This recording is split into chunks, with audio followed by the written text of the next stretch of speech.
Alice's Adventures in Wonderland by Lewis Carroll. Chapter 9. The Mock Turtle's Story. "You can't think how glad I am to see you again, you dear old thing," said the Duchess, as she tucked her arm affectionately into Alice's and they walked off together. Alice was very glad to find her in such a pleasant temper, and thought to herself that perhaps it was only the pepper that had made her so savage when they met in the kitchen. "When I'm a duchess," she said to herself, not in a very hopeful tone though, "I won't have any pepper in my kitchen at all. Soup does very well without. Maybe it's always pepper that makes people hot-tempered," she went on, very much pleased at having found out a new kind of rule. "And vinegar that makes them sour, and chamomile that makes them bitter, and barley sugar and such things that make children sweet-tempered. I only wish people knew that. Then they wouldn't be so stingy about it, you know." She had quite forgotten the Duchess by this time, and was a little startled when she heard her voice close to her ear.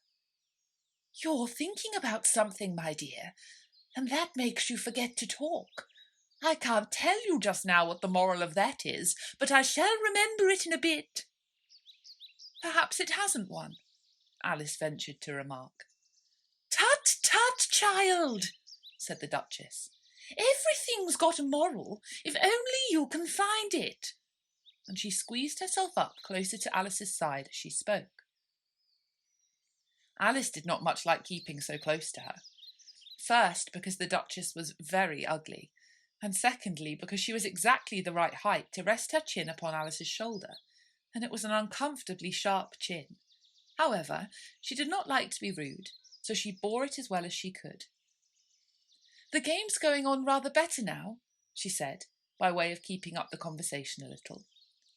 "'Tis so," said the Duchess, "and the moral of that is, oh, 'tis love that makes the world go round." "Somebody said," Alice whispered, "that it's done by everybody minding their own business." "Ah, well, it means much the same thing," said the Duchess, digging her sharp little chin into Alice's shoulder as she added, "and the moral of that is, take care of the scents, and the sounds will take care of themselves." How fond she is of finding morals in things, Alice thought to herself. "I dare say you're wondering why I don't put my arm round your waist," the Duchess said after a pause. "The reason is that I'm doubtful about the temper of your flamingo. Shall I try the experiment?" "He might bite," Alice cautiously replied, not feeling at all anxious to have the experiment tried. "Very true," said the Duchess. "Flamingos and mustard both bite. And the moral of that is, birds of a feather flock together." "Only mustard isn't a bird," Alice remarked. "Right, as usual," said the Duchess. "What a clear way you have of putting things." "It's a mineral, I think," said Alice. "Of course it is," said the Duchess, who seemed ready to agree to everything that Alice said. "There's a large mustard mine near here, and the moral of that is, the more there is of mine, the less there is of yours." "Oh, I know," exclaimed Alice, who had not attended to this last remark. "It's a vegetable. It doesn't look like one, but it is."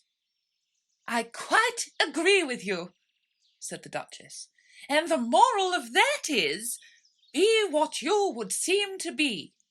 Or if you'd like it put more simply, never imagine yourself not to be otherwise than what it might appear to others that what you were or might have been was not otherwise than what you have been would you have appeared to them to be otherwise."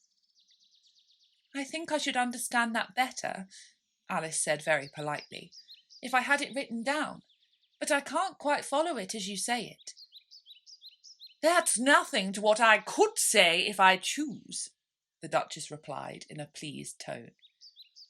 "Pray, don't trouble yourself to say it any longer than that," said Alice. "Oh, don't talk about trouble," said the Duchess. I make you a present of everything I've said as yet. A cheap sort of present, thought Alice. I'm glad they don't give birthday presents like that. But she did not venture to say it out loud. Thinking again? The Duchess asked, with another dig of her sharp little chin. I've a right to think, said Alice sharply, for she was beginning to feel a little worried.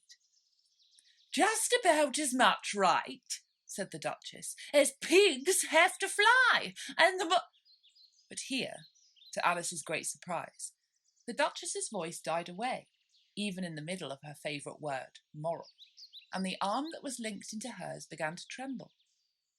Alice looked up, and there stood the Queen in front of them, with her arms folded, frowning like a thunderstorm. A fine day, Your Majesty, the Duchess began in a low, weak voice. Now, I give you fair warning, shouted the Queen, stamping on the ground as she spoke. Either you or your head must be off, and that in about half no time. Take your choice. The Duchess took her choice, and was gone in a moment. Let's go on with the game, the Queen said to Alice, and Alice was too much frightened to say a word, but slowly followed her back to the croquet ground. The other guests had taken advantage of the Queen's absence, and were resting in the shade. However, the moment they saw her, they hurried back to the game, the Queen merely remarking that a moment's delay would cost them their lives. All the time they were playing, the Queen never left off quarrelling with the other players, and shouting, "Off with his head!" or "Off with her head!" Those whom she sentenced were taken into custody by the soldiers, who of course had to leave off being archers to do this, so that by the end of half an hour or so, there were no archers left, and all the players, except the King, the Queen, and Alice, were in custody and under sentence of execution. Then the Queen left off, quite out of breath, and said to Alice, "Have you seen the mock turtle yet?" "No," said Alice. "I don't even know what a mock turtle is." "It's the thing mock turtle soup is made from," said the Queen. "I never saw one, or heard of one," said Alice. "Come on, then," said the Queen, "and he shall tell you his history." As they walked off together, Alice heard the King say in a low voice to the company generally, "You are all pardoned."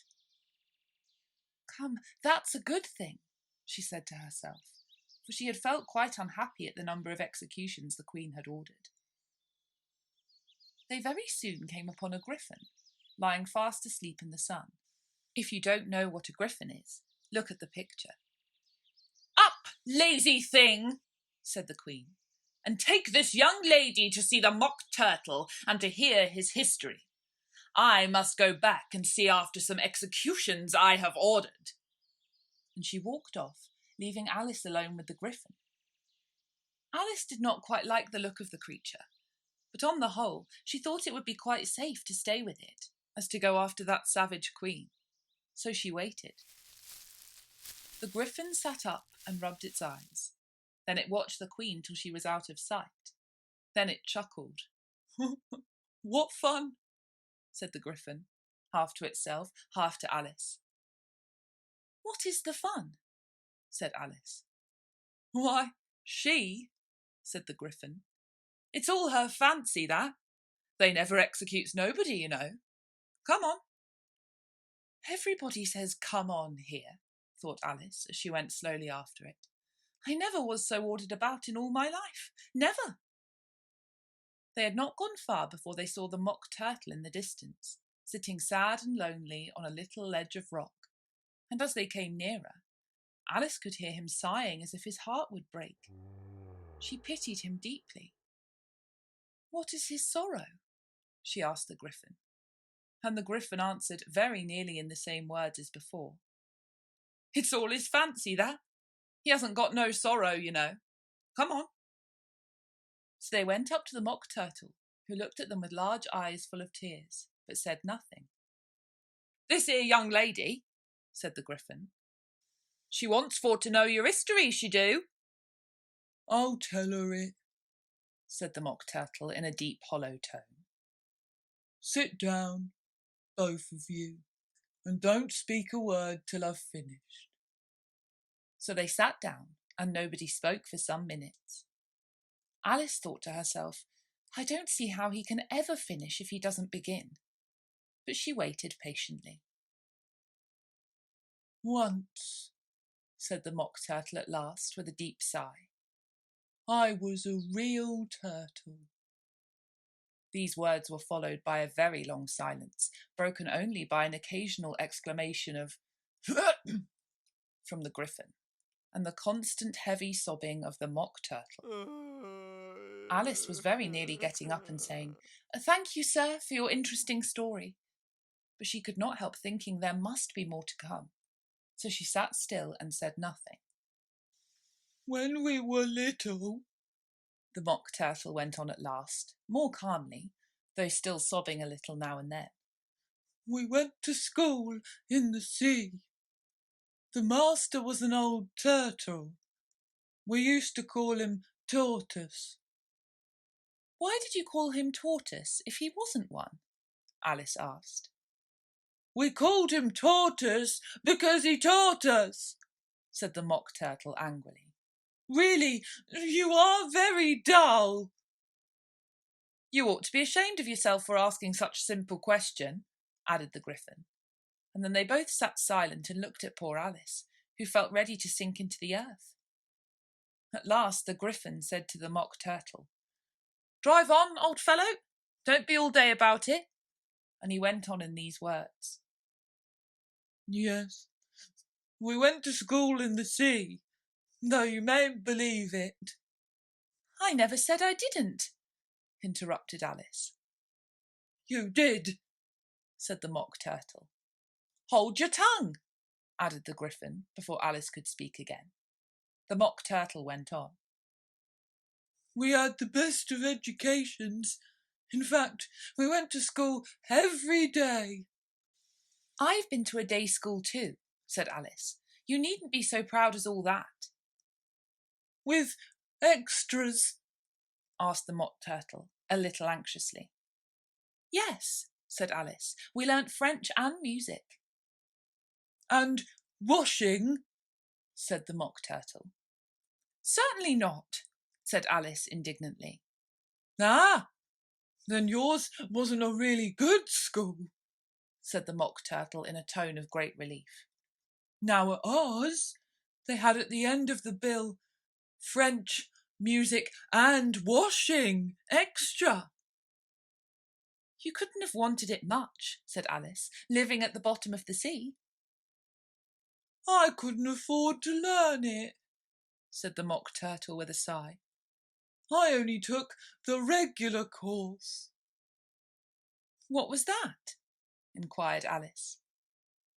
Reeling and writhing, of course, to begin with, the Mock Turtle replied. And then the different branches of arithmetic, ambition, distraction, uglification and derision. I never heard of uglification, Alice ventured to say. What is it? The Griffin lifted up both its paws in surprise. What? Never heard of uglifying? It exclaimed. You know what beautify is, I suppose. Yes, said Alice doubtfully. It means to make anything prettier. Well then, the Griffin went on, if you don't know what to uglify is, you are a simpleton. Alice did not feel encouraged to ask any more questions about it, so she turned to the Mock Turtle and said, What else had you to learn? Well, there was mystery, the Mock Turtle replied, counting off the subjects on his flappers. Mystery, ancient and modern, with seography, then drawling. The drawling master was an old conger eel that used to come once a week. He taught us drawling, stretching, and fainting in coils. What was that like? Said Alice. Well, I can't show you it myself, the Mock Turtle said. I'm too stiff, and the Griffin never learnt it. Hadn't time, said the Griffin. I went to the classics master, though. He was an old crab, he was.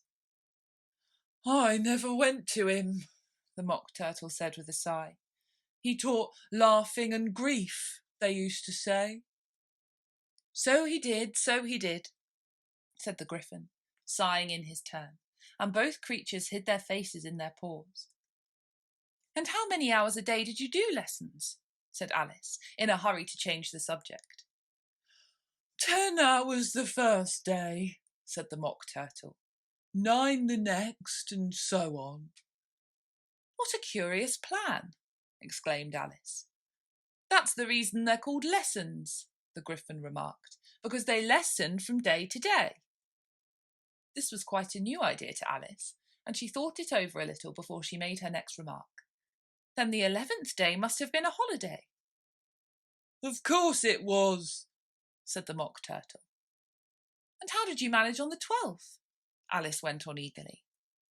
That's enough about lessons, the Griffin interrupted in a very decided tone. Tell her something about the games now.